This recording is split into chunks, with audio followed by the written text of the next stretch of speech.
Start by gaining energy. High-performance productivity is fueled by positive energy, so make sure some form of exercise is in your weekly routine. Doesn't need to be every day, but certainly every other for any genuine effect. For me, this is playing rugby and running. Running specifically allows me to clear my head of all the noise and interference that this world throws at us. I normally come out of a run with a plan or a new idea. The key is then to write it down. Energy fuel comes in many forms: food, psychological and physical.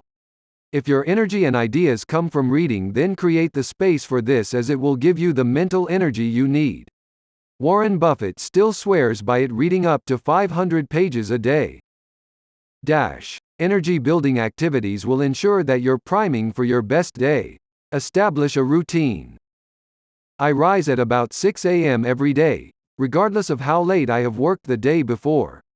I listen to BBC World Service as it's the only way to get away from the endless Brexit news, have breakfast with my boys, and always make sure there is fresh coffee for my wife.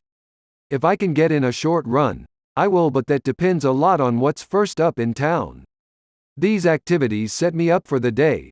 They are the foundations of a successful day. My kids almost always cheer me up. Coffee and food essential, and it means I can focus on the tasks ahead of me.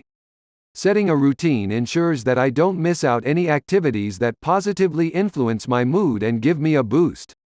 It's not always possible, but I would say I get it right about 80% of the time. Start with challenging tasks first. The most positive way to start my day is to tackle anything significant straight off the bat. I've always found that if you put tricky conversations off, concentrating on other tasks is made near impossible. I am creating a coaching culture in the business where we learn from each other. We are not in competition with each other, but are collectively deeply competitive.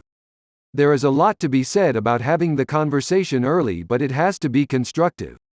Radical candor. Our focus is based more around the concept of win, learn, change, which I can expand on another day, but it is fairly self-explanatory. Because we engage at the most senior levels in business day in day out, a simple policy of honesty, openness and integrity are all the more critical for us to stay productive. Learn to say no. The biggest high-performance productivity drain of all time is superfluous meetings, calls and emails. Usually we avoid having meetings for meetings' sake and encourage our employees to push back on meetings that overrun or don't have a clear set agenda. Saying no is essential to establish boundaries with your time, and shows respect to other resources too. If you can delegate, do it. Delegation of tasks that are better accomplished by someone else is one of the fastest ways for you to increase high-performance productivity. Poor sleep equals poor performance. Sleeping well is the not-so-secret sauce to having an extremely productive life. For those who struggle with sleep, there are fantastic resources and guides to help you to change. Napping has also been proven to help with cognitive repair, something I think we can all agree we'd like to achieve.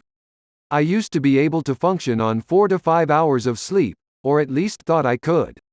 Now, with so many competing elements to my week, I am fairly religious about getting 8 hours.